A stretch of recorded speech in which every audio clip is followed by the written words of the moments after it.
continue my philosophy of public service and building a crowd that responds to Sheriff's Office. Carol Dennis, vote for me, November 8th, for the DeKalb County Sheriff. I used to make it changing on the band bus from cheerleaders. Did you know that The cheerleaders learn how to change their clothes anyway. This shirt look. Science labs you always get. I'm talking about mine. The one I got on. all over the world. Each year, over 1 Wait, and then I'm changing on camera, so I know people like, bam. They just, they know what you're going through. They done been there. around your house. Hey, well, just I'm sure you'll find at send least me some one pair information. of glasses that no longer fits your prescription. I got you. Someone, somewhere, can use those glasses. Lions clubs everywhere urge you to take the time to find your old glasses and then take them to the convenient drop-off sites in your community. This message brought to you by Lions Clubs International. This is Universal Bam. Jordan back of Demetrius Stuck. Out of You're there. tuned in to the Throw it back. Sensation Station Network. Swift. Hey, we're back. Hey, man, going to our first bullet point for the night, man. How early should kids and parents think about varsity playing time? Always a touchy subject when you talk about playing time with parents, and I think a lot of this kind of what we talked about last week. The rose-colored glasses. You thinking that your child is a little bit better than what they are. So I think this is where we had a clash, and I think as a coach, I think coaches have to be upfront with the parents, and let's not sugarcoat nothing. I mean, if he's not ready, he's not ready. You know what I'm saying? I was thinking, we all think our kids are the best. You know what I'm saying? It's just parental instinct. Very few parents can objectively evaluate their child's ability in sports. And I always say, when we talk about those kids who were the Park All-Americans, puberty hadn't kicked in yet for a lot of them. So, you were 5 at 12, but then everybody kind of started catching up to you height, weight, speed-wise. It happens. It happens all the time. So, when should a parent start, one, why should a parent be tripping about playing time if they can't understand that their kid not putting in the proper work? Okay. When we first brought this subject up, I kind of thought about it for a second, and then what I said was, if a kid has the skill set and the size, as a 9th or 10th grader, I think that's a good time as far as playing time.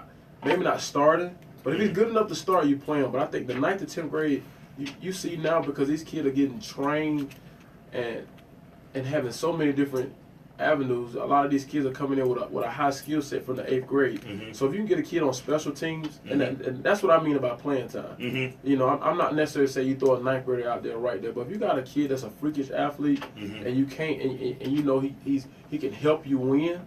But the thing about it, you just kind of bring them along. So I said the 9th to 10th grade, I think is a good opportunity to start getting playing time. Mm-hmm. Depending on that kid's size and skill level. So for me. Coach Claude, let's talk about it. I definitely think, and since Coach Gator spoke on the freakish kids, I'm going to go with the regular kids because those are the biggest percentage of the kids on the team. I think the parents, to answer your question, the parents and the players, or the parents, thinking-wise, realistically, you want to think, as long as my son is in the mix by his junior year, but am I preparing the 9th and 10th grade year? Because you could think all day you want to. Everybody's going to think 9th grade. Everybody comes in the game saying if they think their kid is the juice, he needs to be playing now. But the realistic view is you want to be thinking as long as my child is playing and starting his junior year, because that's your recruiting year. You hear about a lot of kids you never heard 9th and 10th grade because they've been grinding. And then they come out their junior year and now they're playing in front of the parent that was cussing and fussing the 9th and 10th grade year, but through all that, you wasn't preparing your kid. So realistically, you want to start making sure that your kid is ready for their junior year, because everybody's going to think their kid should play the 9th and 10th grade year. Wendy Golson is in the building. What's going on today, Wendy? Hey, how you doing? Good. Let's talk about it for a second. So, I kind of took a different approach when I was thinking about it. And what I said was, I think most kids think about playing varsity from the beginning. That's just that thought in the back of your head, because when you're at a rec team, that's probably what your goal is at that point, is to make it to the varsity level and play on a varsity team. But what I said about the truth about it is, many times your status changes from middle school to high school. So there are issues there. You know, what you may have been a star in middle school, or you may have been a star on the rec team, and now you can't be a star on the varsity team, which means you're probably a 9th or 10th grader, maybe 11th grader. You may be a 12th grader and still can't be a star. But then I changed and put my spin on it. I said, well, if you play backup, always be ready. Right. And then I said, continue to work hard. You never know when your time is going to come. This football. Be teachable, because that's important to a coach for even putting you on the field. Coaches are always watching you, and it's not always on the field. They want to see that you're a leader. Yeah. On and off the field. And then fight for your spot even when you are a starter, because it can be taken away at any given practice. Wow, And then the great point. next man will be starting before you the next game. And I said, you always got to be a team player. Man, so many kids now are selfish. They get out there and they're trying to get their stats up, but it's not about team ball anymore. And, you know, winning is a team effort Right. when you got 11 players on the field. Right. Right. My man Dustin Emmett chimed in. He said, I'd rather my child get a bunch of JV time as a freshman, sophomore than a lot of varsity bench as a freshman, sophomore. I agree. And that's a good point, because, again, we're talking about the development of your athlete. Absolutely. You know, and I kind of like, while we was kind of putting the show together, and I'm sitting there like, what's some of the stuff I used to always just like try to tell these parents? So like one of the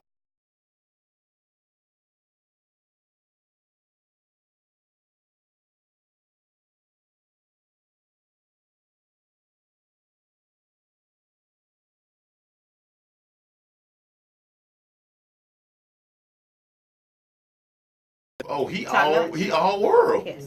He all world. 5-star. Go get him really evaluated, because again, he your child, so you gonna naturally think that.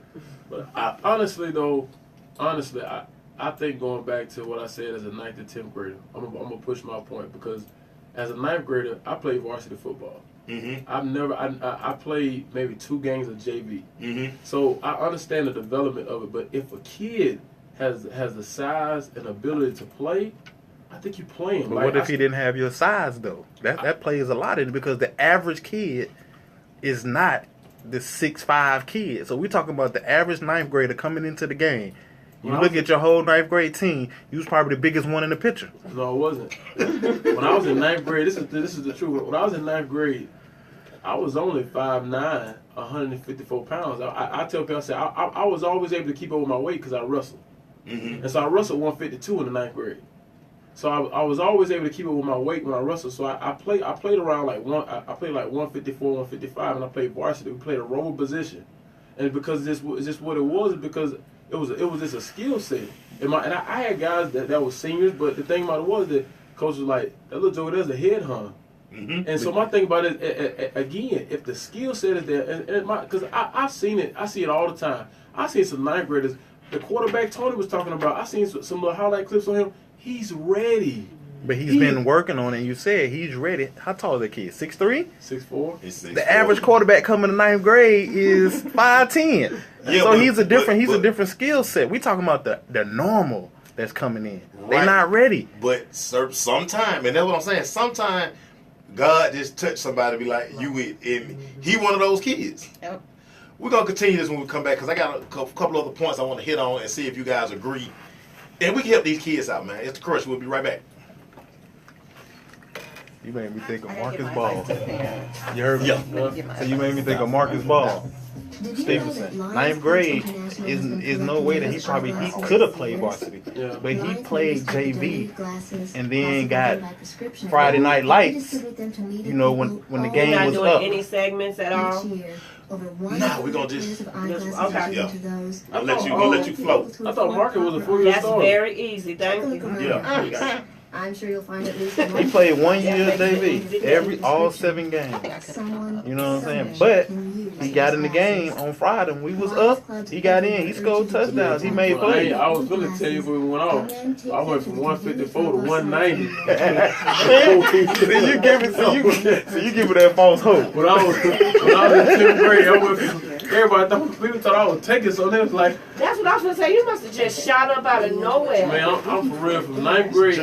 Genetics, I'll man. tell you, when I graduated from high school, I was 235, 240 pounds. I was getting 100 pounds in high school. Yes. Genetics though. Yeah. Oh my Genetics. goodness. That you can't I fact in. got a cousin that did that, but he had I'm telling you, that's why I used to always tell I folks, had a man. couple of Hey, like, years. man, where your mama and dad? Most people Once that they do point at that their mama and have dad, blood I got cancer. an idea Or what they was gonna go. what you gonna, how tall you gonna be. I can see it. I always had like even like when I look at my son, he kind of skinny and kind of straight up, kind of built like how I was. But you can see when he take his shirt off, his back, you can see how he gonna.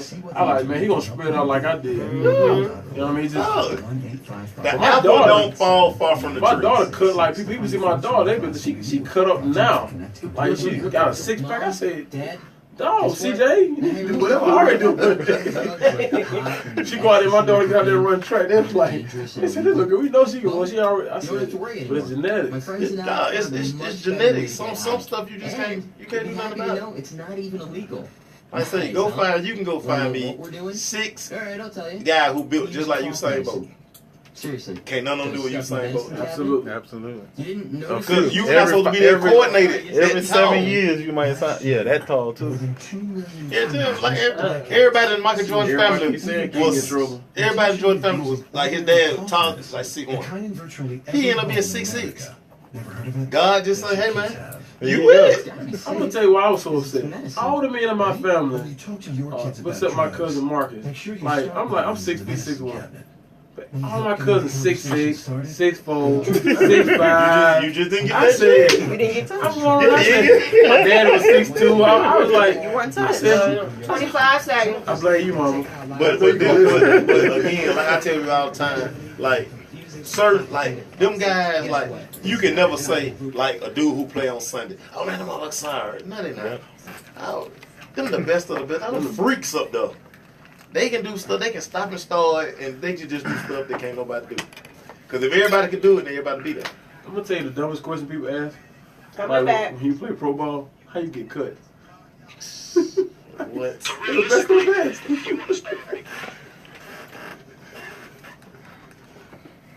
Hey, we back. Shout out to my boy Bobby Olive, man. Spent a little time with Bobby Olive today, man. Bobby, he finally got away with it. He poked me, man. He you know, you always gotta have that one person who always challenge everything that you say and do. So, man, shout out to Bobby Olive, man. So, we're talking about how early should kids and parents think about varsity playing time. And one of the things we're touching on right now are parents overestimating their children's skill sets. So my next point, I was saying, when parents, you don't agree with your kid's coaches about his ability, when more than one coach, experienced coaches, conclude that your child lacks the skill set to play a specific position, they see something that you don't see. I can remember we had a kid, I won't say the school where I was, but his dad just insisted that he was a quarterback. He wasn't. He wasn't a quarterback. Oh, he a quarterback. Okay. Transferred him. He transferred to this other school. He quarterbacked one morning. In the afternoon, they changed the number. He playing wide receiver. Well, we told him he should be playing. End up going to school as a wide receiver. And this is like what I'm talking about. Like, parents, get out y'all feelings about your child and what you perceive as his athletic ability. And you were saying you want to give some advice to some parents. Yeah, so one of the things I think about when talking to parents is that it's never a time when you should approach or a solution for you to approach a coach and be confrontational. Because it's usually going to end up bad or it's going to make matters worse. And so what I encourage our parents to do is give them the 24-hour rule. I love that. Wait 24 hours before you make a phone call. Make 24 hours before you send a text. Wait 24 hours before you even send an email. I learned that from Corey Jarvis. Yeah. Corey Jarvis, he had that 24-hour rule. Yeah, like, 24 hours. I don't want to talk about it Yeah. for 24 hours. Let it marinate, and then let's cool it here for prevail. Right. So never before, during, or right after competition. That's never when you want to approach a coach because they got a lot going on during all of that time. And then a lot of parents don't understand, and I've seen this before, is that a lot of parents don't understand, like you said, the worst time is to come at a coach after a game, because a lot of times football is an adrenaline-driven sport. Emotional. It's emotional. So a lot of times, if you come at me after the game aggressively, I'm already aggressive. Most of the time when I was coaching, I was sweating and everything like that. So I'm already got my adrenaline going, my emotion going. If we won or if we lost or whatever, and you come at me talking about playing time, Yeah. my delivery will be totally different than if you came at me on the Sunday. Yeah, either a win or a loss. If you win, you come to me with negativity, and if we lose, I definitely can't believe you coming to me about Yeah. why your kid didn't play. Yeah. One of the things I would always tell my kids, before you go home talking about who don't like you and what, look in the mirror first. Start with that. What are you doing? Truly. Like, do you really deserve to be on the field? Really ask yourself, because you can answer that question yourself, really, instead of just going home, oh, the coach don't like me. Nah. And as a parent, you have to be able to tell your child, look, if you got a problem with the coach, you go ask him. I'm not going up there. I'm not going to do it because I'm not there every day. I'm not in film session. And it's nothing. Like, I would always invite parents, hey, come watch practice every day and watch your child. Watch him in everything you do. Watch him in drills. Watch him when we condition. And then you welcome to come sit here and watch film, and I can show you what he doing and what he not doing. So do you feel that's a high school coach's job to, if he see that this one particular player is not progressing, he's not going to touch that field, should he go to the parent and the player before we even get to Friday Night Lights and say, before this season starts, this is what he's not doing? No, I don't think so. Just I make think, a decision and let I it be. think when you have your parent meeting, you tell your parents, look, this is how my program is run. X, Y, Z. Everybody know the best kid is going to play. Your child might not be the best child. Now, that don't mean he won't never touch the field. But again, be honest and be realistic about your child's ability. Because a lot of times, the parents they blind. Because it's their child. We all want to think our child is all-American. But what I've come to find out, most parents who've actually played, who competed, they don't have this issue. Most of the time, these are the parents who've never put on shoulder pads. They've never taken a jump shot. They've never been in a clutch situation. They don't know. I got a question for y'all. What do you think about the situations? There's some situations going on that I know right now. I would not name the school, but there's some situations what we call daddy ball, where daddy's going to necessarily, that a kid comes from a wealthy parent, and the parent's going to pay for their kids. You're going to contribute toward the team and say, okay, well, I just gave the team $10,000, $15,000, $20,000. I expect my son to be on the field. $30,000. I expect my son to be on the field. It's still the best player that plays. I'm telling you, it's a situations going on right now. Like, I know a school that's in disarray right now, and we'll talk about that when we get off air. I just want to tell you, it's a school in disarray, and honestly, this is a situation that's going on, and a lot of it. This is one of the things that not talked about, that some parents put more money into certain booster clubs than other parents, and their kid end up on the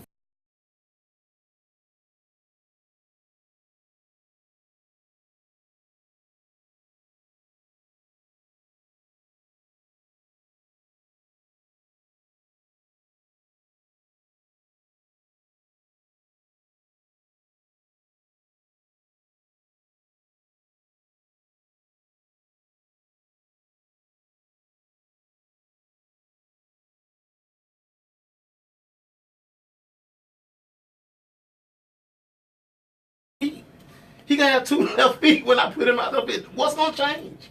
But what happens is, if that kid that he's competing with is close, that's where the money comes in.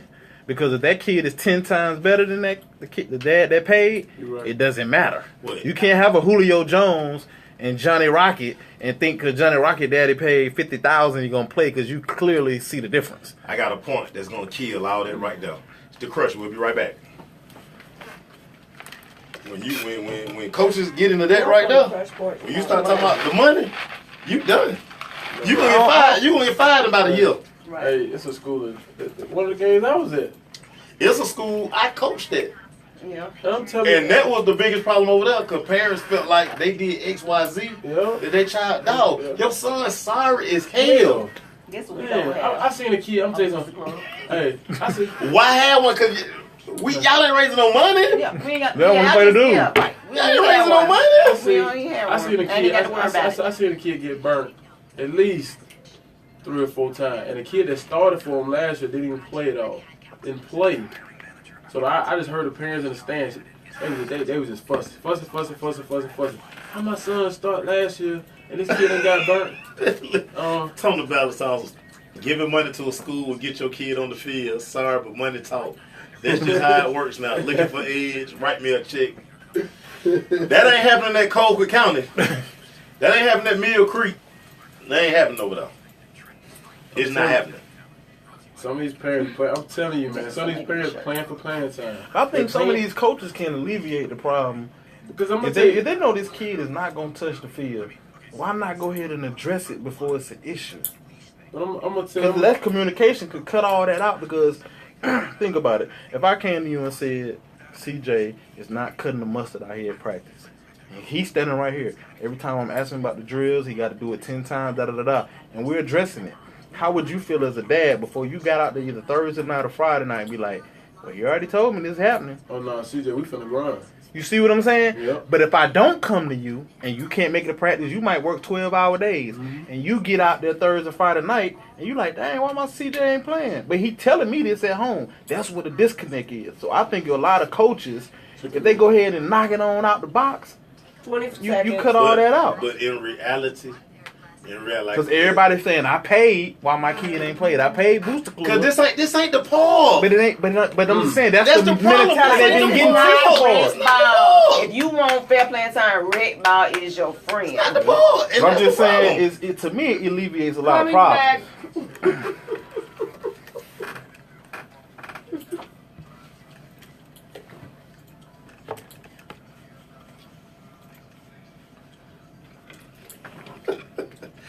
Hey man, we back, man. This is why me and Tony Ballard be always about to meet in somebody's parking lot and fight, man. He talking about it's not happening that you know of. Listen, man, let me tell y'all something, man. Parents, just be truthful about your child athleticism. And just like Wendy said, they don't have a booster club at her school. And why don't y'all have a booster club? It keeps all the issues away. Right. You can't say I did this, and this, and so my son should be on. Well, no. Everybody gets fair playing. Everybody gonna get the time that they supposed to get based on what they do in practice.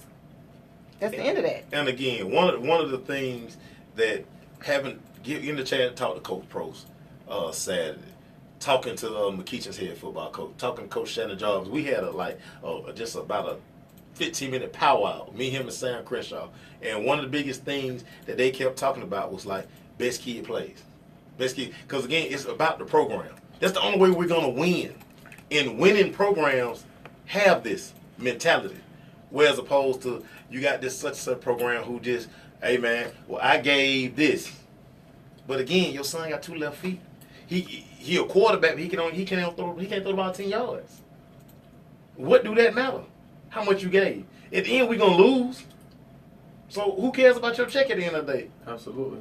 And then at the end of the day, see, I think this is one of the situations where I say I think, I think coaches should get paid more, because my thing about it is that if some of these coaches, and it happens, and I'm not saying it, I'm not saying it happens all the time in every place, but parents are paying for kids' playing time.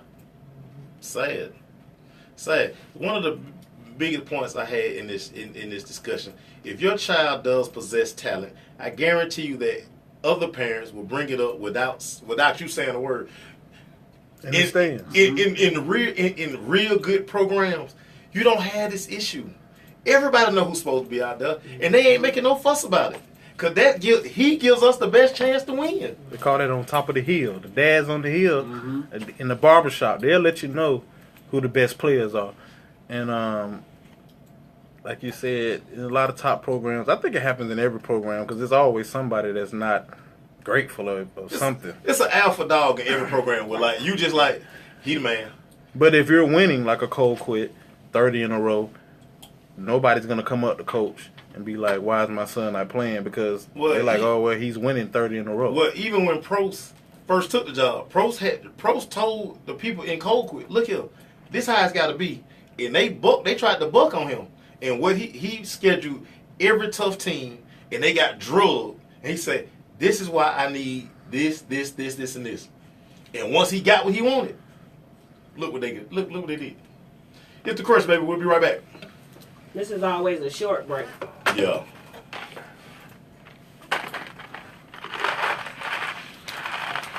That dad who can sit in the stands don't have to worry about, he sit back. Everybody know his child good. Please understand, it's like that in every sport too. Right. Every sport. Every sport. Mm-hmm. That's what I'm Somebody saying. asked me the other day, why coach keep taking Winter out the game? She the best player on the field. I don't know. Go ask me. That's why I always put. But I his sit over or there hers and on. I don't say anything. So when do you say something? Who, me? Maybe the next question come The up. Academy of When does the parent say But something? I think you can have those conversations, but I just think that they have to be at the right time. It's a time and place for every conversation. That's when you schedule an appointment. That's a scheduled appointment. We want to win the Super Bowl, and I believe we will. From my We need to get on the calendar for that. we came close, but never really did win that championship. Former NFL head coach Tony Dungy. At the end of my 6th year, I was fired. And No, I agree with you on that one, though. Next year, I'm in Indianapolis, Yeah. get to the playoffs. That was a good get point, knocked though. out Well, again. And for the next couple About of years, it's the some of same these parents thing. that playing Everyone's time. saying, Oh, yeah, "Coach, man. They feel obligated. And I No. just wonder why didn't it? That's why most program or anything like look, here go the fee. Y'all just pay the fee. The fee the same for everybody. Everything else. No boots club. But that happened at the rec. My daughter, my youngest daughter, she was at the rec. Man, them kids, them parents go crazy. I paid it's I 60 could never bucks. do that. And they be out there screaming, why he not playing? Tony O'Dennis, what's going Or on, they bro? put him in on special teams, And I'm run him from down Michigan. there. We When he don't played, do that. You don't pay to play any sport.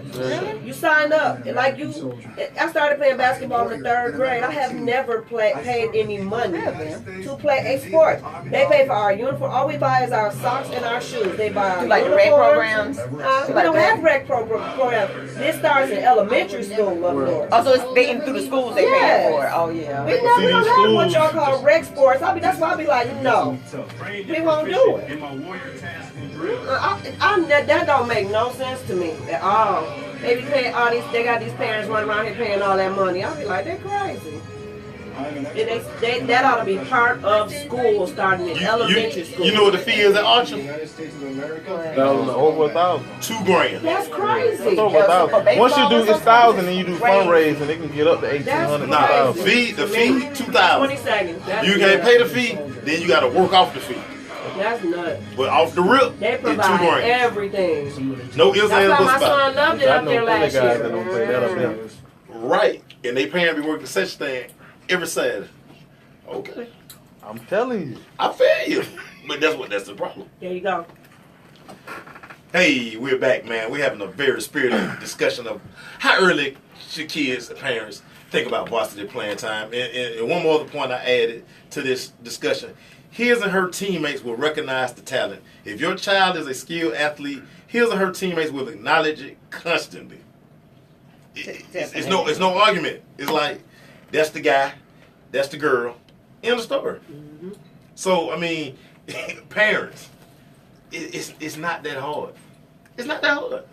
I agree. Like I said, like in most situations, the best gonna play.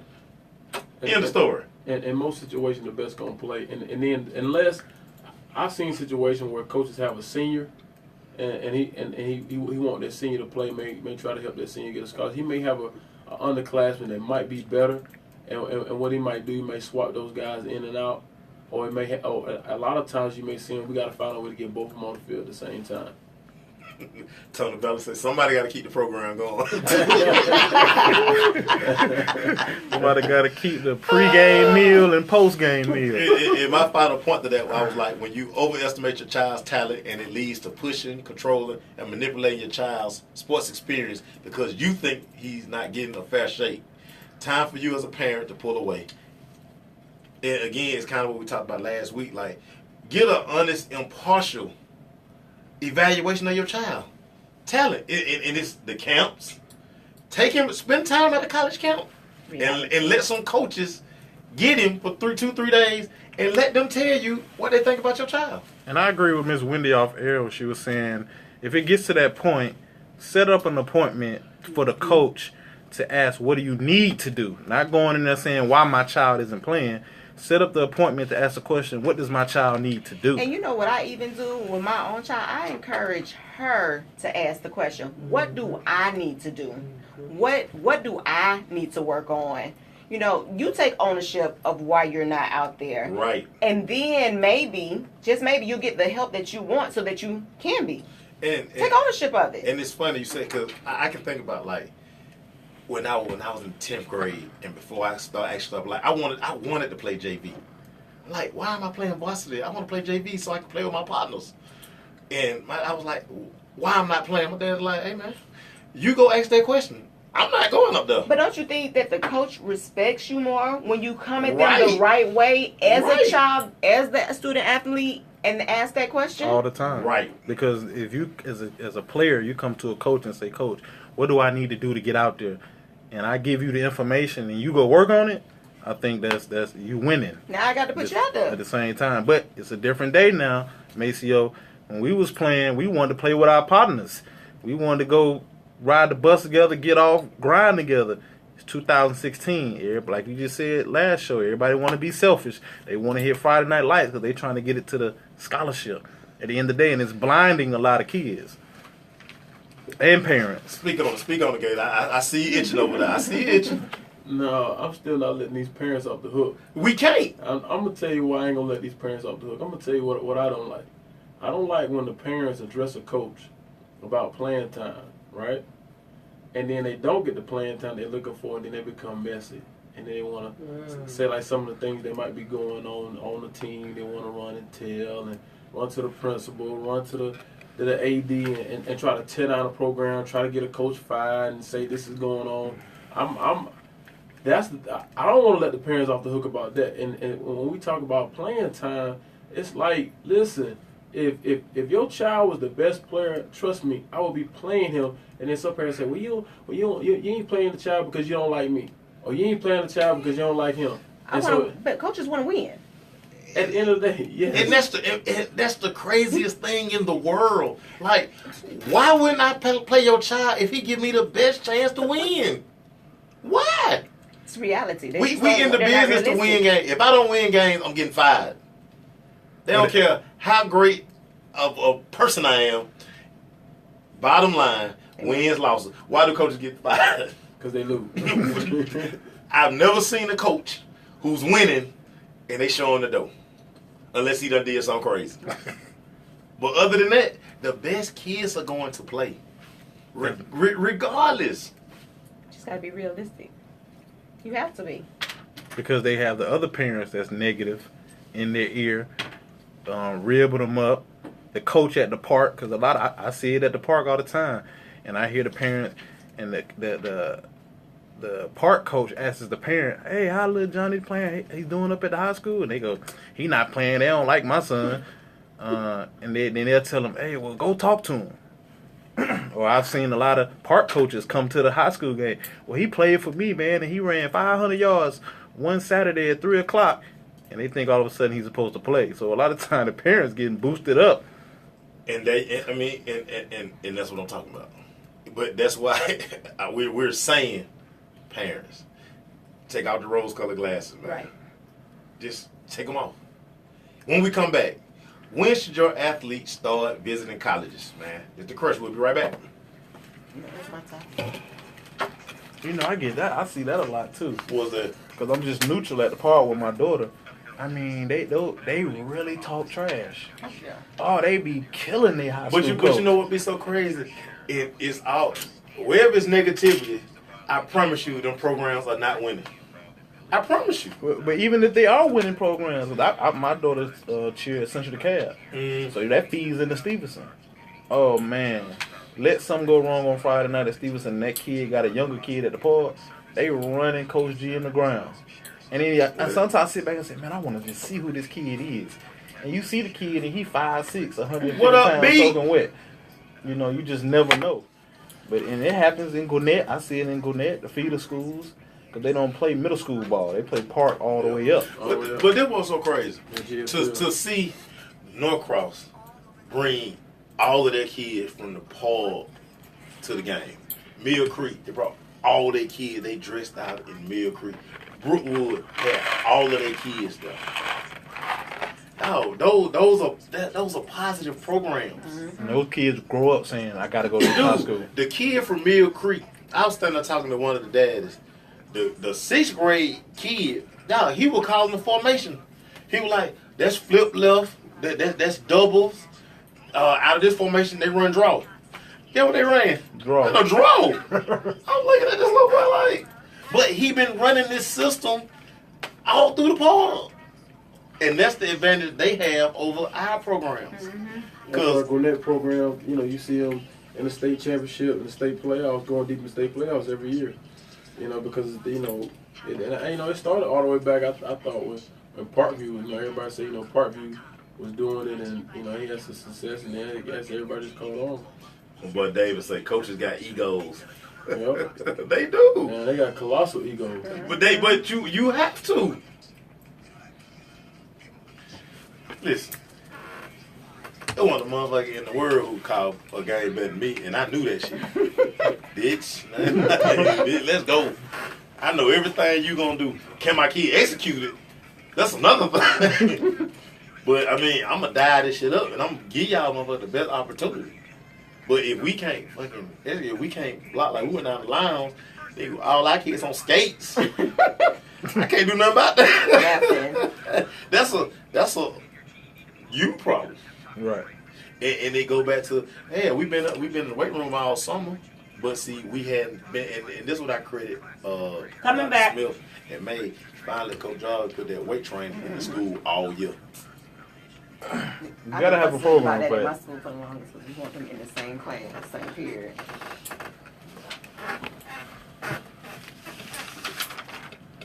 There you go.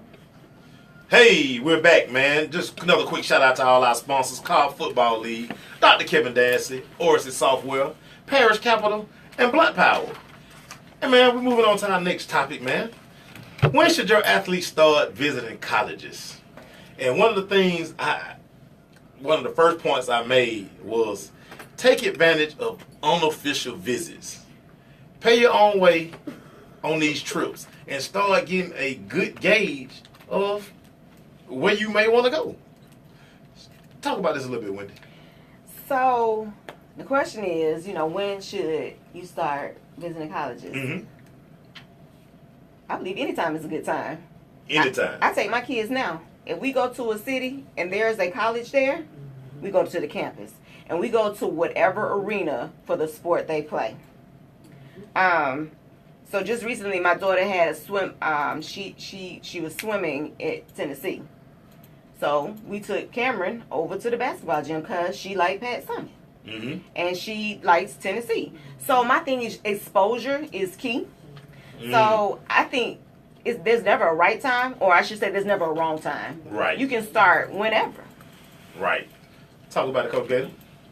Well, I said, I think after a kid plays his first varsity season, as far as a recruiting standpoint, that's when you should start visiting colleges. Mm-hmm. Because a lot of times you can visit a school and the first thing they're going to ask, even when you go to camp, they're going to ask for film. Mm-hmm. So my thing about it is that a lot of times kids start feeling certain ways about a school. They was like, well, the school didn't show me no love when I was there. And now when they go throughout the process, they may not like a school because when you went and visited, you didn't have no film. Mm-hmm. So I think, after a kid plays his first varsity season, I think he could start visiting some schools in my opinion. Okay, Coach Clark. I definitely think, as far as the recruiting process, the 9th grade, if you have where we do an athletic trust, we advise the 9th graders, and if I can, we try to put a bus trip together so they can go as 9th graders to get the experience. I tell them when we get on the bus, on the way down here or wherever we're going, this is not about you and recruiting. It's about you sitting back, observing what's really going on around the college. Do you like it?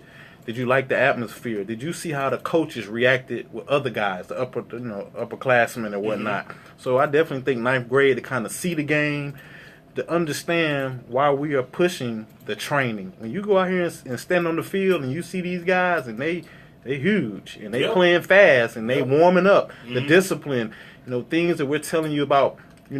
This coach, we talking about your socks. When you go to a college game, they got your uniform. You doing the way it's laid out and the way the coach say put it on. Ain't no wiggle room in it. Too tough. None at all. Ain't no Just wiggle seeing, just the atmosphere, the locker room. Sometimes you do get to see the. I'm pretty sure Ms. Wendy will speak on it.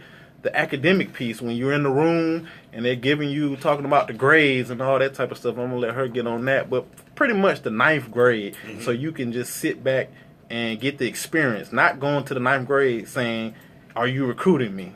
You just want to really see the atmosphere. Do you like that, college? And like I say, the thing with me, I was like, take advantage of these unofficial visits. Because, of course, the official visits are given to the recruits who coaches are seriously considering offering a scholarship to. And Right. limited. Right. Only 5. 5. So if you can take your child to a lot of these colleges, and that way you can start asking like these questions. I have like a little unofficial checklist that I have. Like my number one was, speak to the coach multiple times, create a bond to where they're looking forward to you actually coming to visit the school. I mean, why just show up and don't nobody know you coming? Absolutely. Start building that rapport. So that way you can, at least I got a baseline. I can get this coach on the phone. Absolutely. Then my second point, I was like, the coach has reviewed your academic information and thinks you will be qualified for the university. That's the most important piece. Like, we can't do nothing with the academic. Without the academics, like I said, it ain't Prop 48 anymore. You got to have the academic piece. You been reading my notes. No. Talk about that point right there. Then. So wait, I want to back up, and I want to say something to my point about taking your kids as soon as you can. And what I push to my children, the other children I talk to, is go and see them playing the sport at a young age, because then you know what it takes to get there. And then you know what type of work you need to put in to get where you want to be. So that's why I say I even encourage going, 8, 9, 10 years old. Just go to a game and show them this is what it looks like to play at this level.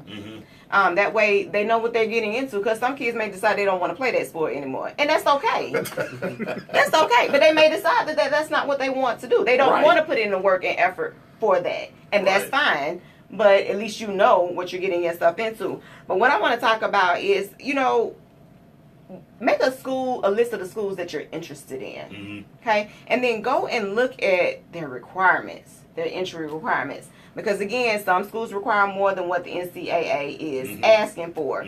So you need to look at that. So you need to do some research on your school. And then also find out, does the school even have the major that you want? Wow. You been reading my notes?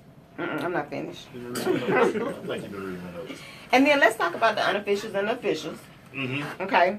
So obviously your unofficials are unlimited, but again, I had the same thing you had about talking, your student athlete has to pay their own way. Yeah. You need to speak with a coach prior to just showing up on campus. You want them to know that you're there. Yeah. What up, man? We here.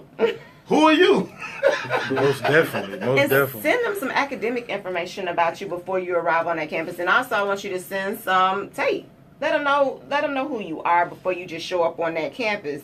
And then also make sure you look over the roster. And look at any positions and year of graduation for any current athletes, because that's going to let you know where you're going to fall on that depth chart. And this might not ever hit the field. And this was funny. You put up, a couple of weeks ago, a basic size chart. Right. For every position, Right. what they're looking for. And of course, we know it's some wiggle room in it depending on the athlete. But for the most part, that's like the baseline.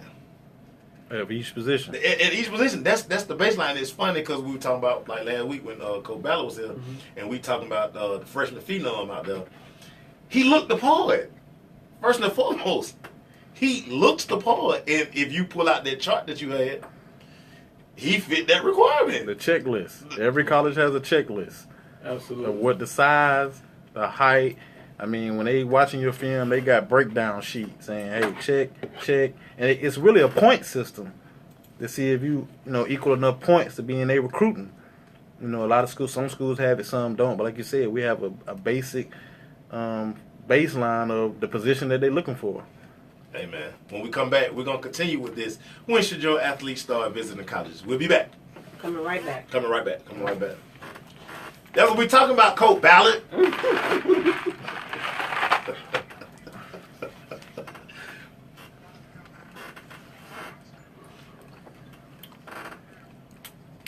Look, I got that point. You have reviewed the roster and the program, and you think the school would be right fit for you.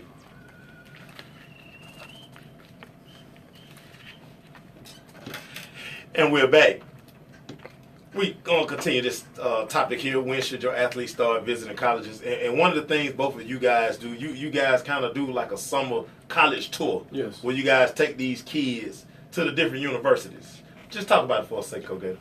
Like at Top Notch Opportunities, one of the things we do, we also do exposure trips. And part of the exposure trips, like Coach Clark was saying, with my younger guys, I try to explain to them, say, this is an opportunity for you to actually see the campus, interact with the coaches and different things like that, but you may not necessarily get recruited. But with my older guys, I tell them, say, hey, this is an opportunity to kind of see, how much the school really likes you, and how much they love you. If they like you, if they love you, it's an opportunity for you to kind of see, what the campus is like, to get the full experience. If you go to a place, most of the time it might be cold. So like we started taking visits in February, so we do an exposure trip in February.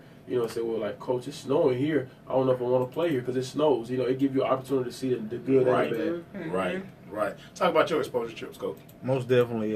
We started taking the junior day trips February, March. And I try to get my players to understand, you want key points, how far it is, the campus. And when you go into these junior days, the key points is what are they talking, the coaches are talking about. Have they watched your film?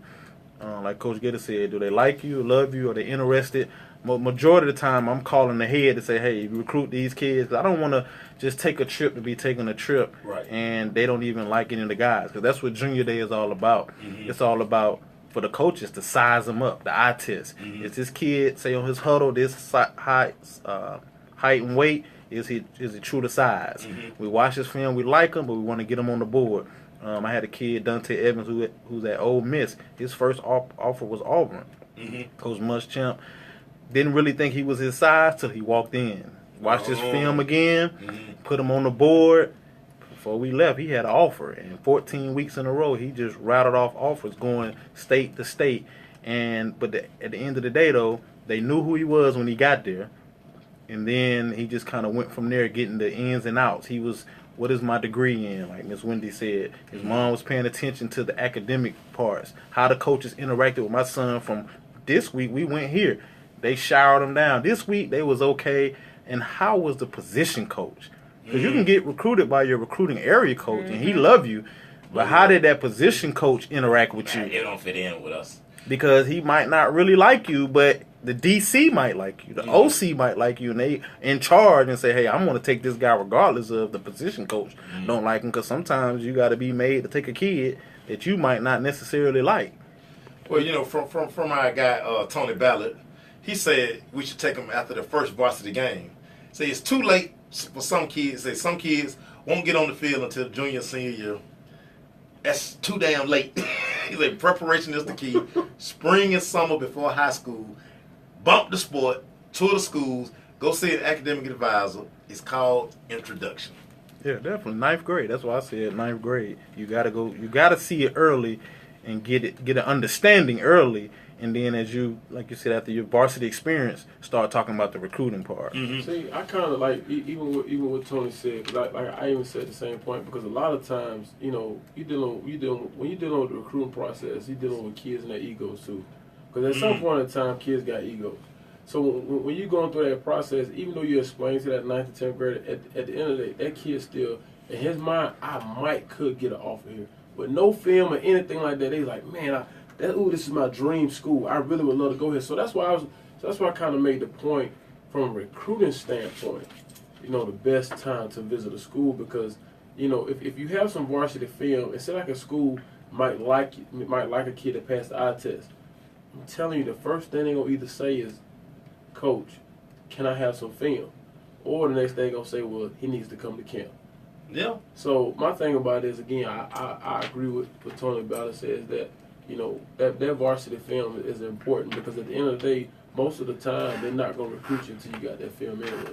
Yeah. So you can visit 100 schools all you want to, but, All right. you know, and drink sweet tea and eat Chicken Chicken fingers. fingers. Chicken fingers and sweet tea. Man, and this is the thing, we're gonna finish up when we come back. I got like this one sticking point, and again, it's for parents. Expose your kids. This is what this is about, man. Expose your kids. We're gonna finish this up when we come back from on the other side. When should your athletes start visiting colleges? It's the Crush. We'll be right back. You know, I talked about the NCAA rules for visiting. Yeah. That's our Cause I got that down. yeah. What to look for when visiting colleges, yeah. No. It's just about you going on your official, what you have Oh, to have okay. done before you can Oh, go okay. All anywhere. right. Okay. Gotta have a test score on the books. Gotta have that test go on the book. And the college got to have it. I don't care what it is. I got 2 requests from Stanford today. I'm like, Lord Jesus, we got anybody that can qualify for that? You Academic. know, I can't qualify for no damn Stanford. We got a couple. What the hell? And Lexington? Who, Gabe? Gabe don't play no sports. No, Gabe is gonna be our valedictorian now. He's got like 100 GPA. That what I'm saying. That's what I'm saying. I know Gabe getting Stanford. We got some that are in the 8th class is on the football team. I'm sure be out there looking Friday night. Can they make it at Stanford, though? Well, you know, that's the question. It's do or die once you're out there, and figure it out. You'll be back home like the rest of them. And they requested I send it. That's what I will tell you. I don't care who requested it. I'm going to give every kid every opportunity they should get. Now, what you do with your opportunity is on you.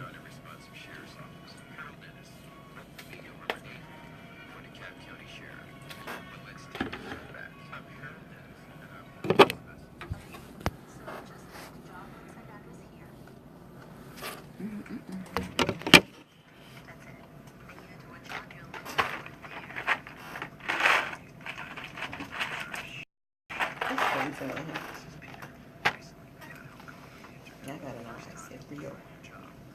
Okay, then you just hit search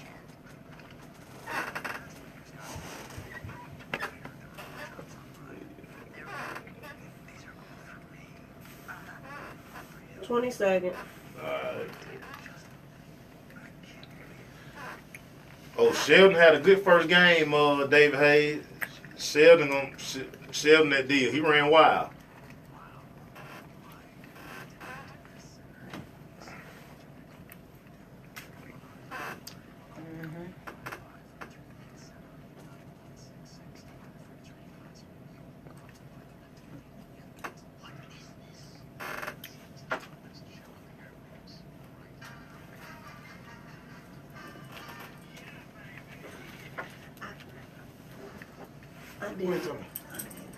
Hey, we're back. We finishing up this. When should your athletes start visiting colleges? We got a couple of little things we're gonna go over. When we talking about this unofficial thing, one of the points I put out, I was like, if you don't use this checklist for your unofficial visits, you risk taking a visit to a school that doesn't present a real opportunity for your kid to receive a scholarship. And I think that's one of the mistakes a lot of these parents make, because, like, you know, we all had a dream, Georgia, Florida State, yeah, but they might not recruit you. And so you have to be open and honest about this process. You have to be. What was that point you was going to touch on, Wendy? About the official visits? Yes. Let's talk about official visits, because it's important for students and parents to know what is required. So right now, you must be registered with the NCAA Eligibility Center. It's a $75 cost to register with them. The school may be able to waive your fee, so you need to ask your school about that. You must have submission of a high school transcript, and you need a standardized test score for any D1 school. You can visit a college officially one time. Okay, but you can take up to 5 official visits. And you cannot practice with the team, but you can do a workout. So, and it's a paid for. It's a paid visit. Always fun to take an official. The official is the move. But again, the unofficial is, I mean, it's very important because again, everybody not gonna get those 5 visits. I mean, you're not. Take the time and invest, and then you'll know which direction you want to go. And a lot of parents make the mistake of, I don't want to drive 5 hours. Well, you just limited your kid in the opportunity because you don't even get to go show them that. I mean, the average is 3 hours, to get to another college, depending on where you're from. So, but if it was a big school, you would drive 10 hours for that kid to get a scholarship. So don't leave out the opportunity of the small schools because, where I went, UT Chat, that's 2 hours. But some parents, I'll drive that, but go to Western Kentucky. That's 3.5, but it's not bad. But if you say, I go to Vanderbilt, I say, well, that's 3. It's 45 minutes away from Western Kentucky, so why wouldn't you go? And they limit themselves. And that's the thing about this process. Like, keep all your options open. Keep your options Please keep, because LaShawn, she said she was like, school is not what it used to be. Therefore, they need to start looking into college and middle schools now. High school has started early college. And, one of the things, too, a lot of kids are getting offers before it's even time for them to even take official visits. Yeah, I'm not big on the early offers. You're not big on? Not at all, because if you start offering all these kids in the 8th grade, then it just makes the parents even worse because now they're looking at what's going to take my kid to get an offer in the 8th grade. They're scrambling all over the place and they're forgetting the key points about the grades, and it's just they're not focused. It's called ego. Well, now let's understand it's not a lot of kids getting off in the 8th grade. But it's a lot of social media that's making these kids saying, oh, this kid got offered in the 8th grade, and then all the parents see that. Oh, this kid got offered in the 8th grade. This kid got offered in the 8th grade. But again, that's the misinformation that we're talking about. Because a lot of that's not true. You can pick up the phone and call, hey, did you offer Sam? No. We don't even know who he is. So parents have to stop being so blinded by that point. Right. You know what I'm saying? Mm-hmm. That's that child. That's not your child. Has your child been offered yet? Right. No. So you need to follow some of these guidelines, right? Because again, you're only gonna have one shot at this thing. Only one shot. And you'll see some people, you'll see some people post fake offers and everything like that. I've seen some younger kids, and I reach out to a school and I be like, Coach, did you offer this kid? They're like, Coach, we don't even know who that kid is. Right. And it's funny. Kenyatta Watson says this all the time. He's just like, hey man, you'll know when it's a real offer. A lot of this stuff y'all putting out there, those are not offers. Those offers are not legit. So again, the focus stop. Worry about your child and your situation. You can't worry about what they got going on over there because that's not your child. Right. And it's just like you said, the first point is take out the football or any sport. You should be getting your kid prepared for college anyway outside of sports. Academics. So what did you have goals to show your kids, hey, we're going to go take some college visits without even thinking about football and recruiting and sports and athletics? I want to make sure that you go to some colleges to prepare yourself in case you get hurt, in case you don't even like the game no more or whatnot. So they just get blinded, like you said. But the bigger point is making sure your kid is ready for college. I was reading something the other day about that on a point you was making, and I think, especially in the African American community, that a lot of times we don't look at college as an opportunity to get an education. We look as an opportunity to say, okay, my son gonna make it to the NFL or NBA. And the way we look at the sport, we look at it as an opportunity. Is that our that's our quick rich scheme. And a lot of times they say, okay, well, and I tell parents, I say, listen, if you have the opportunity to go to college and leave that institution with no loans, you are stepping into the world with an advantage. I said, so if your child can go to that school and you'll be in a situation where a parent said, well, we just take out loans and my son will walk on. I say, no. Let your son go to school and not accumulate loans. Don't create debt. Yeah. Don't create debt because it's not guaranteed that he's going to the NFL. The goal is a free secondary education. And the main point is, you're gonna be an athlete for a short time. You will always be a scholar. That degree is forever. They can't take it away from Your you. athletic career, if you lucky, is once you graduate college, you're done. Once a lot of them graduate high school, Right. they're done. Hey man, when we come back, what to look for when visiting colleges? It's the Crush, baby. We'll be right back. Boy, y'all Well, still people don't know how I feel. Boy, I got a 23-year-old. Hey man, I want to go. I want to pull up statistics, man. It's on my Twitter. Because but hers was all military. Free. But we ain't never paid no Free. Free. Yes, definitely free. And not just I bumped into one of the kids. I used to call. I bumped into his dad today. His dad was laughing about that. They turned down. He had Howard, Hampton, Tennessee State. Walked on Auburn. Never touched it. Did he ever get the degree from Auburn? He got a degree from Auburn, but He couldn't get that experience. He never played football. Or face to face. He never Now got he played gonna go football. around and say I played for like, oh, no, you didn't. You was on the team. You said he walked on at Auburn? That's a difference. Did not That's what I'm play. saying. Big difference. And what was crazy was Academy when of he Creative so Coaching.com. Are you he thinking could have about played getting your quarterback GED at these diploma? other schools. Well, here at the GED Pep Talk Center, we've How's got it going? Well, no, How you doing? Brian. All right.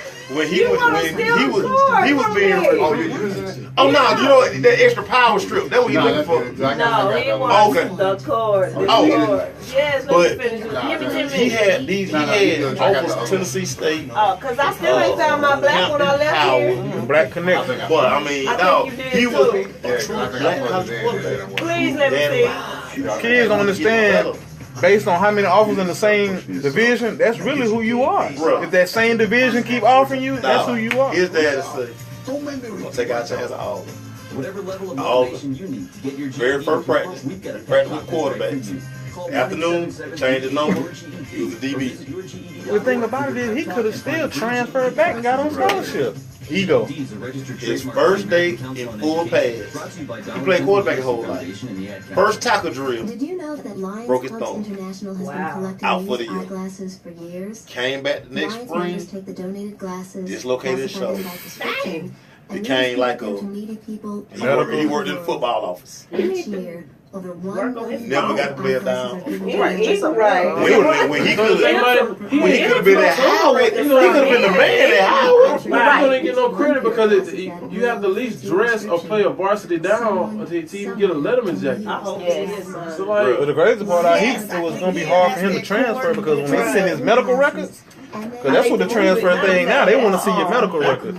Brian, you cut the AC up a little bit. A little bit? When it cold, Just and a it little cold. I can hang meat in this one. I don't know. This is a friend of mine. She's shy. She's been listening to y'all guys. Hello. You can hang meat in here. That's Maysel. That's my producer. Hello. He'll Brian, they calling. He'll Brian, they calling. I thought he was hanging meat in here. I'm back here freezing and I'm never cold. Coming back. Not back here. Oh boy.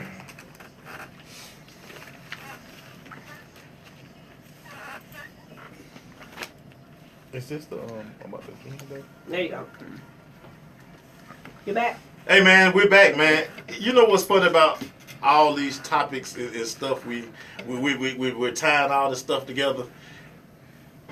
A lot of this onus goes back to these parents. You know, they want to put the XYZ on you guys, the coaches, but a lot of this stuff falls really on them. It starts with them and ends with them. Right. So, our next topic, what to look for when visiting colleges. One of the things I always tell my parents, ask plenty of questions, specific questions to your situation when visiting a college campus and talking to coaches. Your situation.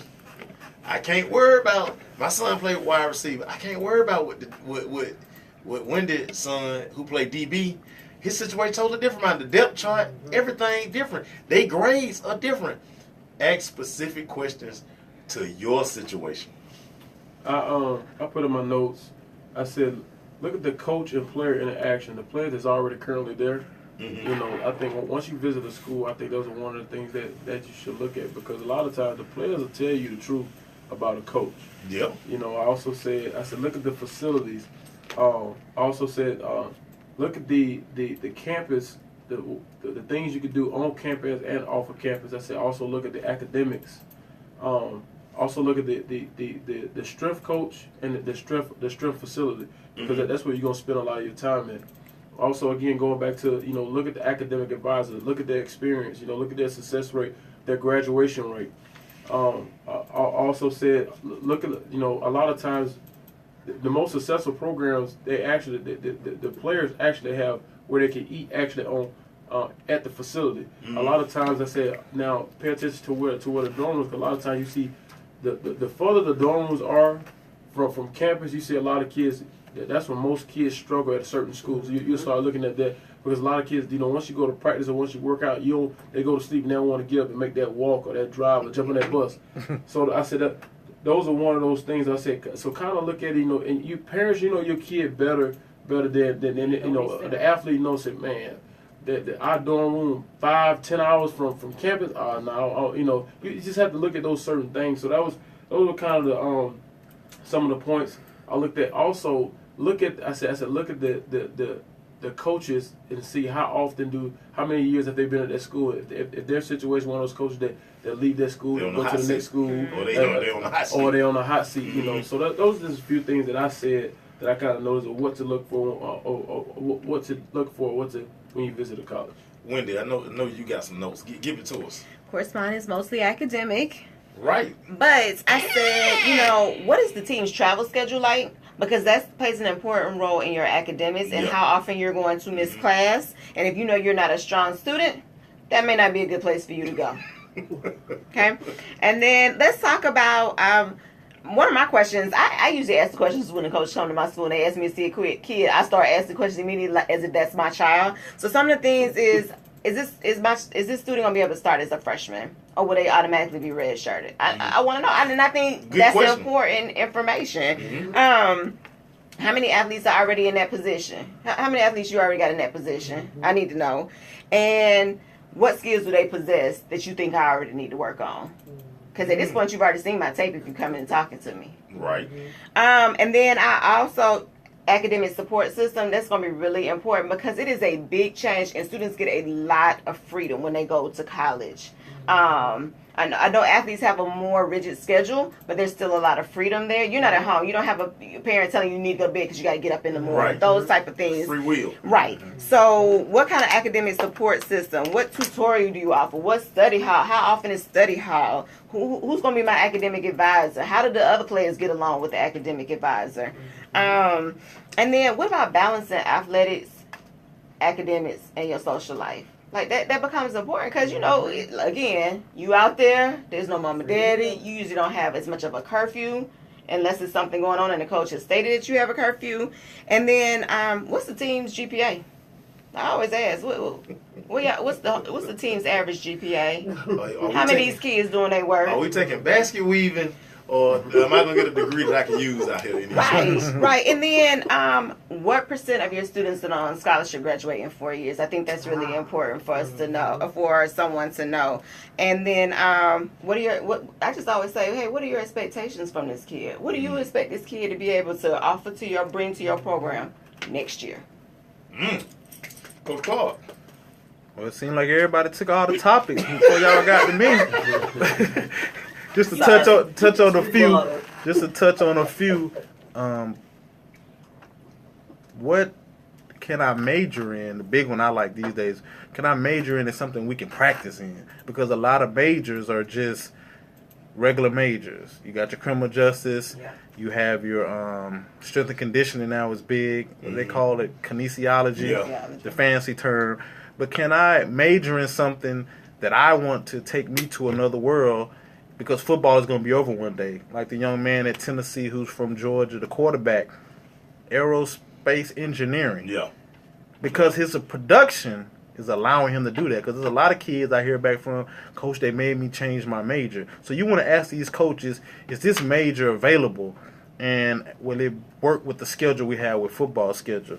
And number two, interact with some of the players if you can on a junior day. We was able to go to Florida State this year, and one of their best players, Derwin James, he came down and sat at the tables with us. Maybe because they was recruiting somebody, I don't know. But the kids were able to ask questions about Jimbo Fisher, about the position coach. They just went down the line, and he kept it real as he could, because he wasn't expecting it. So he was able to say, hey, this is what I like about Florida State. This is what I don't like about Florida State, which it really wasn't too much. Yeah. But you able to ask the real question, how is day-to-day operations going? And if you get a chance to talk to the coach, ask him, what are you looking for in this position? Height, weight, speed. What do you look for? How can I make sure that is this school? Am I the type of kid that's going to get recruited by this school? So you definitely have to be truthful with your questions and ready to handle the truth when they give the answer. And then another thing that I've noticed too, you'll see some teams offer a kid just to offer because the kid's he's hot right now, and my thing about it, he may not fit your scheme. And so I always tell guys. I was just talking to one of my recruits recently, and I told him, I said, I know, you're going through this process and everything, and I said, at the end of the day, you gotta find out what scheme fits you the best. Right. And so, at the end of the day, and at the end of the day, you have to find out. And say, well, if I'm a 6 feet, 220-pound linebacker, but everybody they signed is 6'3", 6'2", 240 pounds. You better go to Jackson State. You better go somewhere else. That fits. We'll be right back.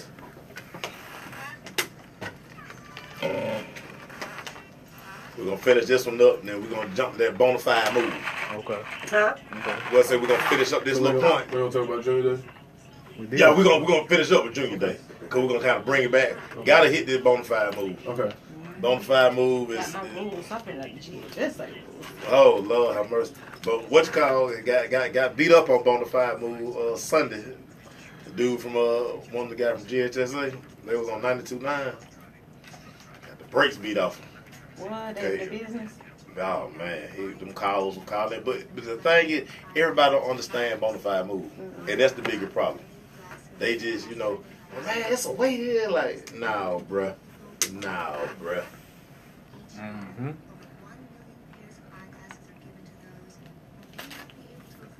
That's warm out there? Yeah. It ain't cold.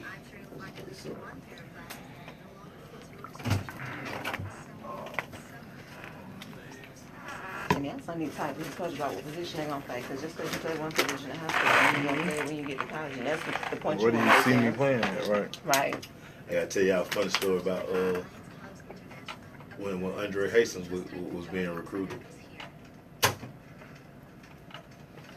It came down to dorm rooms with him. He was like, I was just about to say that. He was like, bruh, if I can't have my own bathroom, if the room don't look like this and that, I'm not going. That's what it's about now. Uniforms and facilities. That's my daughter. She told me I don't do communal baths. They want to take a field trip to the 4A. She said, Mom, I'm not going to be able to go on that trip because they got a communal bathroom. And she said, and I looked at the picture in the beds that it's close together. I ain't doing that. I said, good, you just sent me $285. I know that's right. They know she said she can't do it. Yeah, they know it. They know what they know. Which I don't get because she swims, which means she has to go in the locker room. She probably but has she to doesn't deal take showers. with it enough, though. She don't take showers. She changed her clothes, rinse off, and come right. She switch rinse off, and her swimsuit and come out. I know that's right. I'm gonna tell y'all something. That was two things that I got introduced to college. One, you know what I'm saying? You gotta hurry up. You coming back? And one was when we first went with the whole community bathroom, and the other one when I first went to college, I went to class. Here you go, Maceo. Hey, we're back, and we finishing up this what to look for when visiting colleges. One of the funny stories I remember when my boy Andre Hastings, man, UGA great, man. When he was being recruited, he had been in all the Sports Illustrated, all this good stuff, man. He was living a good life. One of the biggest sticking points with him with his recruiting process was like he needed his own bathroom. Like he got to be in my room. I mean, I need carpet. He took it to the extreme, but I mean. That was part of his process. Mm-hmm. And for a lot of kids, I mean, you want what you want. You know what you know. So, I mean, again, we're saying anything you can think of to make your decision easier. Because, again, this is really like your one shot to get this right. Well, it's not too much to get it right because people transfer every day. Transfer. But for the most part, when you start becoming a multiple transfer, and people start looking at you sideways. But this is your opportunity to like, I gotta nail this. I gotta get this right. So you have to ask everything freaking imaginable. Yeah, one of my biggest things I tell my clients, go to the department that you're majoring in and you're networking. You got to ask the networking questions because when football is over, can you go to the head of the department or whatever you're majoring in and network and get that contact to get that job out there in the real world? Because when you're going on recruiting trips, let's be honest, the head of the department is never doing the recruiting trip. Those are just regular head of department teachers. They might not even be involved in the academics. And they'll tell you, yeah, we got this person, but you want them to take you there. You want to go yourself and ask, hey, where's the engineering building at? And then you go ask the questions. How do y'all deal with jobs? How do you do with internship? You got to network. Those are the questions you got to ask these head coaches and your position coach, because a lot of them will sit on your sofa and sell you a dream. And then when you get there, it's business only. And I want to say, well, what happened? They didn't tell you, you didn't ask these questions in the recruiting process. They never do. Because best believe, once you sign in February, the parade over. It's over. When you show up, the bells and whistles, The band is gone. gone. It's gone. And finish up that academic piece you was about to jump into. Oh, my bad. You went for the jump into the academic piece. My bad. But we keep bringing this thing back to academic. Because, again, the biggest point, parents, kids, you're going to be a scholar longer than you're going to be an athlete. And just remember to put your academics first. That's the point. When it's all said and done, you need to be able to rely on some of the alumni, because those are the ones that are going to help you get these positions after you stop playing, because they still recognize that you were on the team. And like Coach was saying, make sure that you make those connections that you need to make within the department of your major, because those are the people that are going to write your recommendations. Those are the people that are going to call about you for you getting these positions, these jobs after you graduated. Right. Scheduling, Ms. Wendy, I know you can speak on it, but ask the questions about what kind of schedule does a college athlete have with classes, in between breaks, practice, meetings, travel time. That's a big question to ask, because a lot of the times parents and players, they don't know until they get there. And then the kid is saying, why are you not calling home? And the kid is saying, man, my schedule is hectic. And that is important. I think time management, and that's something we don't, as parents, I think we manage the kids' time a lot. We schedule everything for them, and so they don't realize what it's like when they're away from us to have to manage their time, because they still have to find time to do work and all those other important things so that they can stay eligible. I think one of the things I was actually talking with a college coach the other day, and it's something that this particular university is kind of implementing, is this money management. It's like a pre-course these guys are kind of taking.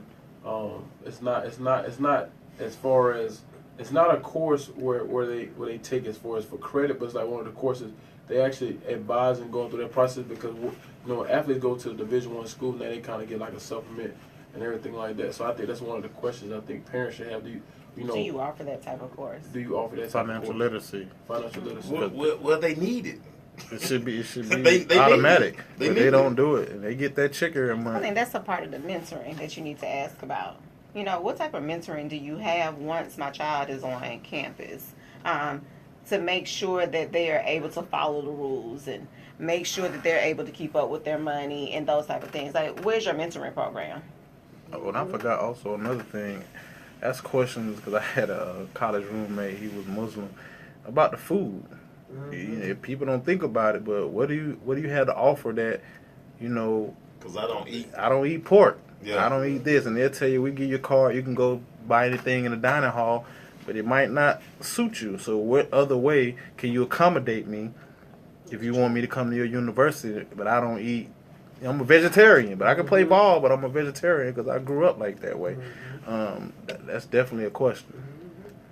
And I think what we put this bow on it, because all of these questions, again, these are questions that are specific to your athlete's situation. And take advantage of these unofficials, because again, everybody's not gonna get the big time official. But understand this: every school have athletic budget. They have money budgeted for recruiting. Now, how much of it, you know, they gonna give you? Remains to be seen. But get something. And again, you are who you get those letters from and you get those offers from. When we come back, we're going to talk about a bona fide move. We got to touch on it, baby. It's the Crush. We'll be right back. I don't know why that popped in my head, but my college roommate, We know it. That everybody in the dome is sad we're talking about all them kids transferring. You know he went here. You know he went there. Went there. oh, it's going down Saturday Was it? at the Grayson IMG You game. got your ticket yet? I'm not going out there for that. Man, Why is that on TV? You got your ticket I ain't got it. I'm going to the middle school Friday I'm watching morning that. because I got this little schedule when they sell it, when they getting the tickets, and it's all during school time. I'm watching it on TV. So I was It be going on Friday TV. morning. They got it in middle school. They selling that. I'm gonna have VIP. You already got yours? on my yet? sofa. I bought 4 tickets. What time they play? 6. Oh, we'll be getting to it over at Douglas High School. How they say Saw how they shut that down too, right? Was it? They changed that rule. Oh, yeah, the IMG rule. That's just temporary. Well, They'll find a way to jump around. but if it's not a You want to play IMG? And you know how it started, right? That coach, one of the coaches in Gwinnett, I think, one of the schools in Gwinnett, they took one of his kids, and then, so he's on the board, Oh. and he complained. That's But how it really rule started in Texas.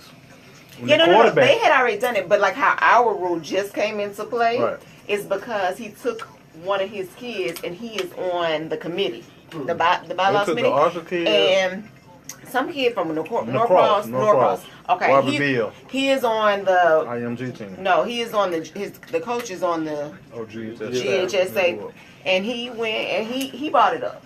I ain't gonna lie. Maloof. But this is the thing. This is what I always say. If you were offered a job at IMG, would you go?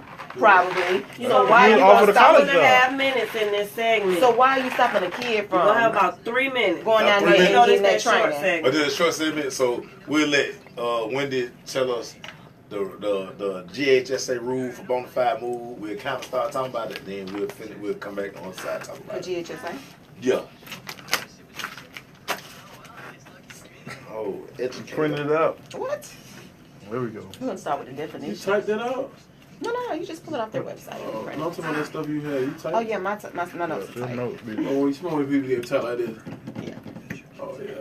You're the one of the ones Coming I'm like, back. I got you. That's what I used to do. I got you.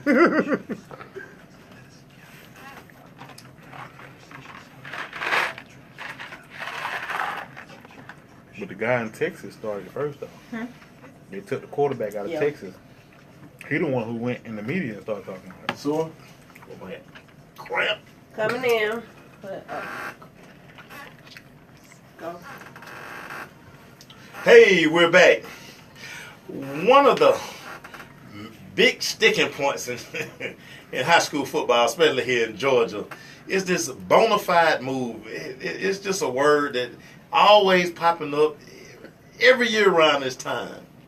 Wendy, give us a quick definition of what a bona fide move is. all right, so just reading straight from the GHSA, the student must move with the entire parental unit or persons he or she resided with at the former school, and the student and parents or persons residing with the student must live in the service area of the new school.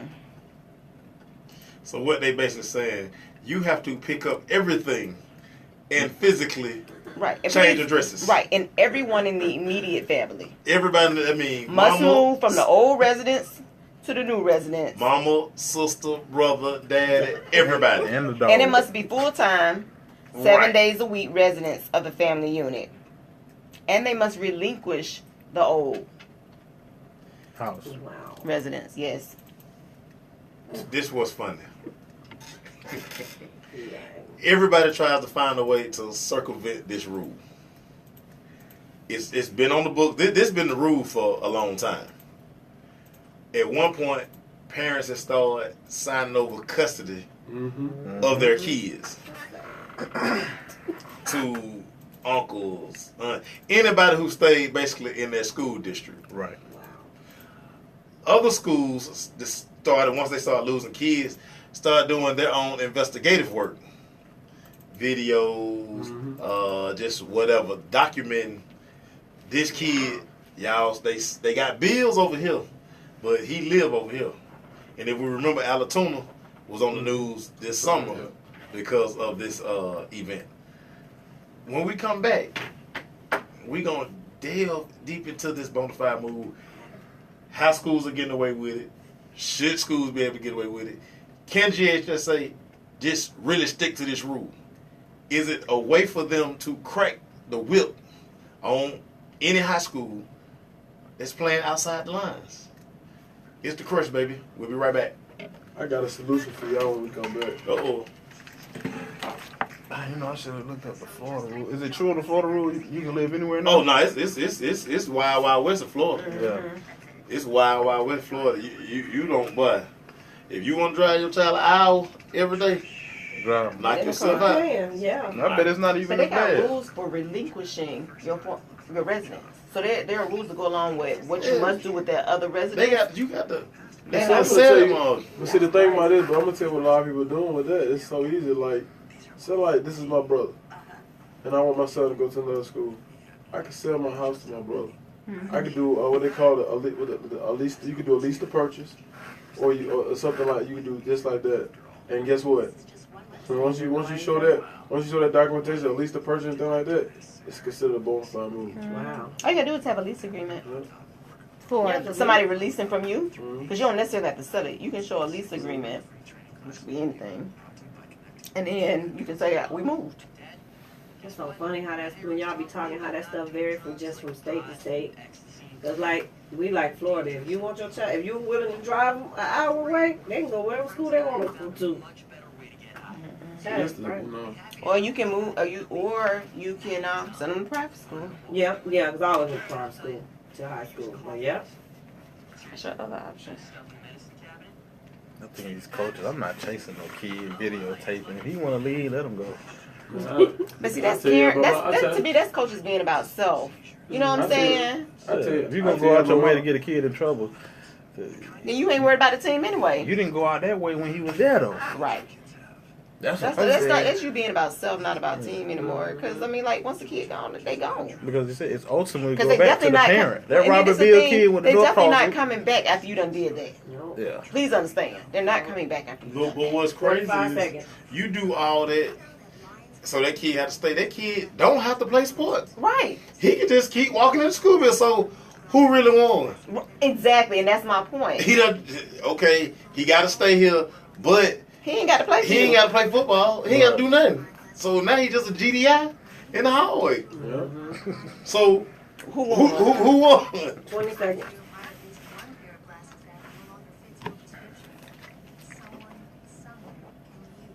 We're gonna have about 5 minutes to talk. Okay.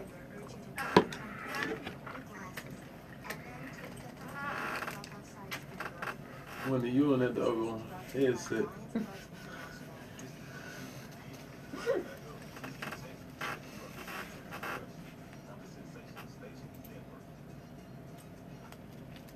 Go, Maceo. Hey, we're back. Talking about this bona fide move thing, man. I mean, this became a hot subject this summer, man. People we know all on the news, all in the videos and everything, man. So this bona fide move thing, man. LaShawn, Senator Thompson, they're looking at utility bills as well. Again, you have to physically pick up and move your family. And Gator, you said you had a point that you were going to talk about with this bona fide move thing. I got the perfect solution. Uh-oh, let's hear this. And Coach Clark actually hit on it over the break. I just think we should just go to the Florida rule, the Florida rule, the school of choice. My thing about it is that to cut down on the headaches and people saying, okay, well, all right, my child, you got to move here and move that. Listen, at the end of the day, I know people say, well, we don't want to see teams stacking teams. Listen, all that don't matter. If I want my child, this is my child, the child that I birthed. and that this is my son or my daughter. If I want them to go to a certain school, it should not be certain rules to stop that. So my thing about it is, like in Florida, I don't mind that rule. If like some people say, well, people gonna start stacking teams, so what? Because at the end of the day, guess what I want to do? I want my child to go where I want them to go to. But guess what? you are a coach, but guess what? That's my child because after these 4 years over with, guess what? That's still gonna be my child. So I truly feel like to solve the issue, to solve the problem, and to take if Georgia High School, if they listening, if you don't want the headache, just say, you know what? Forget it. I don't care no more. Go where you want to. Because at the end of the day, that's what they're doing anyway. But the issue becomes then reclassification. Certain schools not gonna have the numbers that actually make up the classification because they do it everybody's classified by the number of students that you got in the school building. So let's take my high school for instance. We got a stud quarterback, we got a stud wide receiver.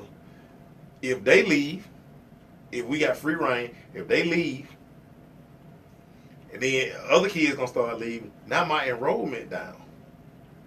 But I don't think it's going to impact it that much because everybody can drive to Grayson this year. But at the end of the day, nobody's going to want to keep.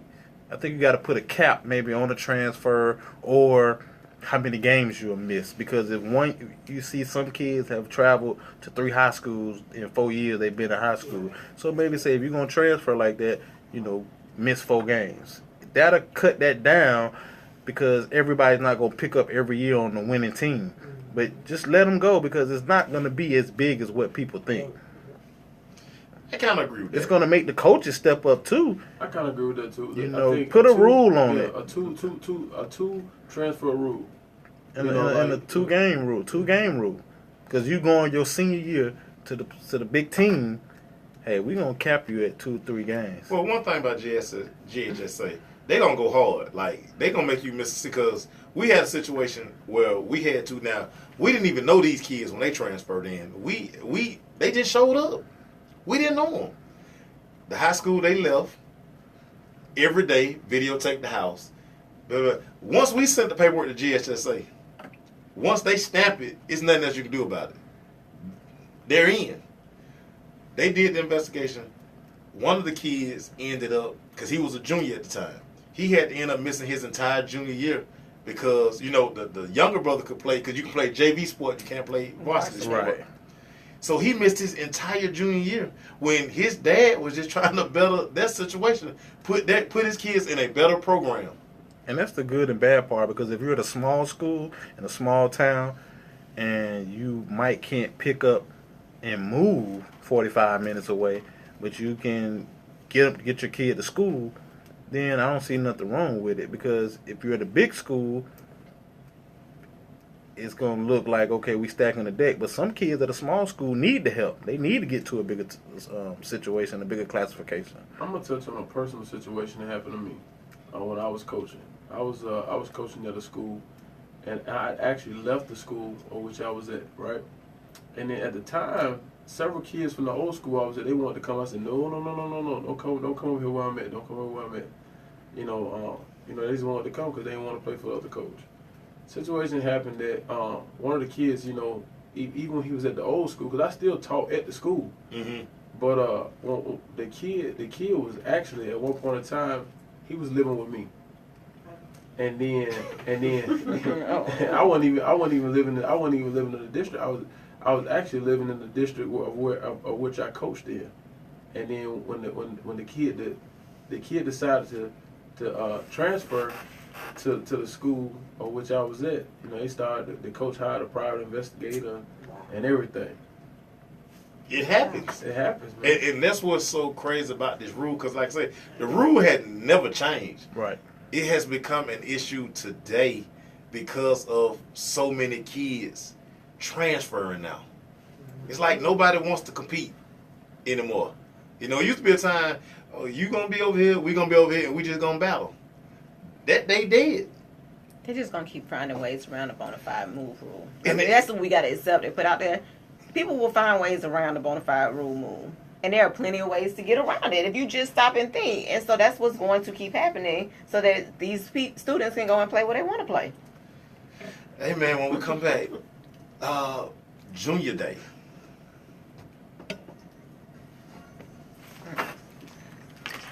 My boy say, damn, a bona fide move. It's like you got a little lost in thought. No, man, because bona fide move, it's such a... That was 5 minutes? Yeah. Yeah, it bona fide Oh, it move, goes down. it bring the bad out of everybody. Mm-hmm. It's one of them things And people I don't let want to y'all talk go about. actually 2 minutes over because I should have took you out at the 47. I waited till the 49. They just, I don't want to hear It that, just- man. it go fast. I don't want to hear that shit, man. Man, they trying, like you said, they trying to If, get that if scholarship. they do put that rule in place in Georgia, boy, I'm gonna call my I boy mean, in it's Tampa and see how that for rule private really going. investigators See and how all it's of how that. it's They happening. serious. That is crazy. it's been really big and it's been bigger in Miami. Wow. Than anything, huh? Cause you got, Booker T, Central, Central, Miami, Kansas no City, Western. New Orleans. pressuring you to do something you And, don't what want they to. tried to do, they just tried to do it because they just didn't want Let us the, know if that's not cool. they didn't want the, everybody to go to St. Aquinas. I'm a dog. But that's a private and school, I just got Right. adopted by the So, city. you know what I'm saying? Because they was recruiting who they wanted to recruit. They kind of put it in play because they were like, well, you know what? I don't know if we're gonna be able to compete with Aquinas. He's got this leash thing. You better start trying to stack you a team or two. But if one team gets the stack deck, a lot of kids not gonna go to that school because they feel like, oh, it's too many people. We'll stack this deck. Exactly. So it really balance out. Exactly. But the smaller kids, like if you like at Washington High School got a stud, and he got 8 ended minutes to talk. up, he ended up leaving, and he done. Washington, they can't replace that stud. Hey, we're back, man. We're back. Man, we're going to touch on what a Junior Day visit's about, man. These two guys here, man, from Top Notch Opportunity Athletic Trust, they do a big thing with this Junior Day thing. Coach Clark, talk about it. Most definitely. Junior Day is where I contact a lot of coaches about my current rising seniors, getting their tape evaluated. And once they give me a great evaluation or on the verge of offering or have offered, we take a trip to learn all about the college. To, if they offered, I want that kid to go out and get an understanding the ins and outs of the college that offer them. I like to mix my bus up, young guys and older guys. Older guys, it's all about the recruiting, getting your knowledge, what we talked about earlier, asking all your questions, getting to know the coach, the whole university. For my younger guys, paying attention to all the meetings, all the videos they put in place, the tour of the campus or whatnot. It's just basically an educational tour and get to understanding the business side of it. Because at the end of the day, the colleges, it's a chicken fingers and sweet tea day. Bottom line. If you either getting offered, you've been offered, or they going to tell you, because you'll notice at the end of the day, the ones that they like and trying to offer, they take to the back room. Everybody else, have a nice day. We come to many as unofficial visits as you want to, and you'll know who's getting offered, who's not getting offered. So basically, they're trying to size you up because back in the day, they used to offer kids trying to commit, and then they get out to spring practice and say, oh, that kid is not who I thought he was. They're trying to do their background check as well. So it was a great event that they brought into place, but you have to know why you're going to Junior Day. Hopefully, a coach is advising you. That's what we do at Athletic Trust. I'm not going to just send a kid to a Junior Day just to be going. I'm sending you with a purpose. You got to be sent with a purpose. So that's mainly it about the Junior Days. I call it chicken fingers and sweet tea. Talk about your experience with it. Like kind of like what Coach Clark said. I like to take the guys on the trips, but I call it a Junior Day. I call it date time. And the reason why I call that because it gives the opportunity for the coaches to if they love on you, then they want you. If they kind of ignoring you, they shake your hand and you kind of go about your business, and all you doing is doing the tour and never pull you to the back. Then guess what? That's that McDonald's day. wow. But if they loving on you and they take you to the back and they showing you some love, you get a chance to talk. Because this is what happens a lot of times on Junior Day. Every kid don't get a chance to talk to their head coach. Mm-hmm. You might get a chance to talk to your area coach or one of those, like the coach may come out and speak, but I'm talking about that one-on-one with that coach. If you get back to that one-on-one with that head coach, that's that Pompous Day. You getting that steak dinner. So that's one of those. those one of those type of days. So that's kind of what I talk about the junior day. So and with those junior days, I always tell parents, I say, if a school just showing interest, we might visit, we might do a junior day. But if a school really loving on you, if they already offers you, we need to go. And I'm gonna be honest with you, I kind of like junior days and I kind of don't. I kind of like when I set up the visits where it's not 100 kids on campus or 50 kids on campus or 200 kids on. Because sometimes you'll see some of these schools, they invite 300 kids to a junior day. And I'm like, we're not going to that. I'm not wasting my time. Who they looking for. Because they already know you're looking for. Right. Talk about it, Wendy. So I just have some, exactly what the junior day is for. And it's a group unofficial visit. It's technically what it is. For those who don't know what it is. And your parents and your coaches can attend. It's usually invite only, so they usually have a list of those that they want, and those, again, as both coaches mentioned, are people that they know they're already interested in. It does kick off their year-long recruiting process from most schools, and then in most instances, you're able to meet with coaches, coordinators, strength coaches, nutrition staff, academic advisors. They have all those things to put out in front of you to make the school look better, more appetizing. Yeah. You may get to take a campus tour. You may, like you said, if you get back to the coach, he may talk to you about how your skills can be improved for the upcoming year to, get you that offer that you're looking for.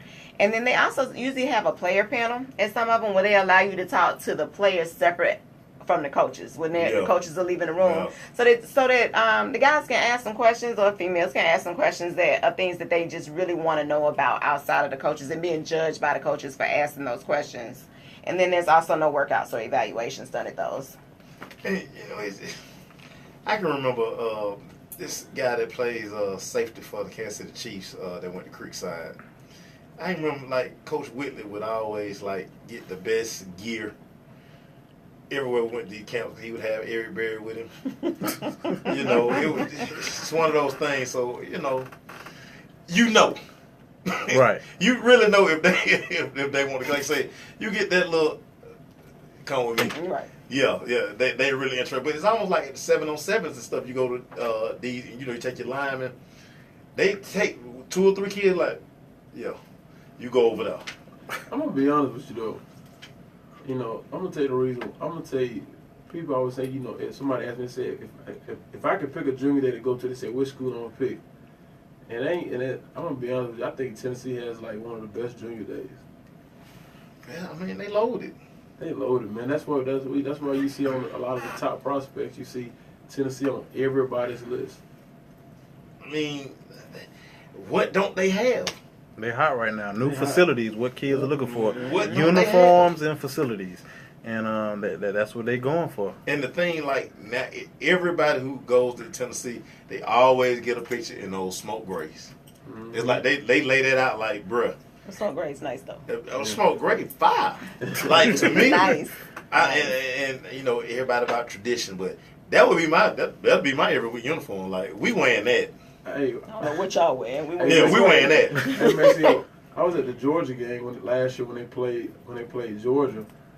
They actually warmed up in the regular uniform, and they came out and they gray. And that gray and smoke uniform. I said, "Ooh, they showing out." Yeah. And we had Brian Randolph in, and Brian Randolph said the first time they saw those uniforms, he was like, they just lost their mind. He said they just walked in, and because they heard about them, but it's man, ain't nobody doing that. So they walked in the locker room, and when they saw those uniforms, they say all the kids just went crazy. And that's what you see on social media, the junior day, the kids in the locker room with the uniform on, and they get to take it with the coaches. But you'll know, because some coaches they don't really want to be all in the environment because they want to take a picture with, every kid wants to take a picture with them, and they know they can't. But they pick those certain few. Yeah, because they looking for a commitment too now. Some of these junior days, they're looking for commitments. Right. To really love on this kid and hopefully get committed. I want to go on, we want to let the rivals crew come out the back door when you where they come from, because they get to do the interview with this kid committed. They want to make it a brand they school for the next top recruit to come through. That's the thing that blow my mind too, when all those rivals and 24/7, all those guys be outside the junior, they'd be in the bushes. They come out in the bushes. So hey man, paparazzi. They like TMZ, man. Hey man, Another great week of recruiting talk, man. Hey, parents, athletes, we got y'all covered, man. Coach Gator, Wendy, Coach Claude. Hey, man, Let's go, Langston. Friday night, I'm at Langston Hughes, Langston y'all. and Westlake, 7:30. Langston. Oh, boy. Athletic Trust 1 on Twitter, Instagram. It's the crush, baby. We'll see y'all next Wednesday, man. We gone. 2 hours go fast. Boy, Yeah. be flying.